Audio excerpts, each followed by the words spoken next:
2025ஆம் ஆண்டில் இந்தியாவில் தங்கும் விலை பல கட்டங்களை தாண்டி உயர்ந்தது. சர்வதேச சந்தை மாற்றங்கள் மற்றும் உலகளாவிய பொருளாதார பதற்றங்கள் இதற்கு முக்கிய காரணங்களாக அமைந்தன. ஆண்டின் இறுதியில் சில்லறை விற்பனையில் ஒரு சவரன் தங்கம் ரூபாய் 1 லட்சத்தை கடந்ததுடன் ஜனவரியில் ரூபாய் 1.3 லட்சம் என்ற புதிய உச்சத்தையும் தொட்டது. ஆனால் ஜனவரி 29க்கு பிறகு தங்கத்தின் விலை மெல்ல சரிவை நோக்கி நகர்ந்தது.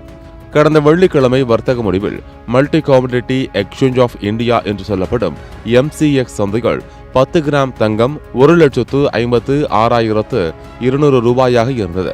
அதே சமயம் கோமெக்ஸ் வர்த்தகத்தில் ஒரு அவுன்ஸ் தங்கம் 5,046 அமெரிக்க டாலராக பதிவானது. உச்சத்திலிருந்து சுமார் 10 விழுக்காடு வரை விலை சரிந்துள்ளதாக சந்தை தரவுகள் காட்டுகின்றன. தங்கம் விலை ஏற்றத்துக்கு காரணமான அம்சங்கள் தற்போது தணிந்துள்ளதாக நிபுணர்கள் மதிப்பிடுகின்றனர்.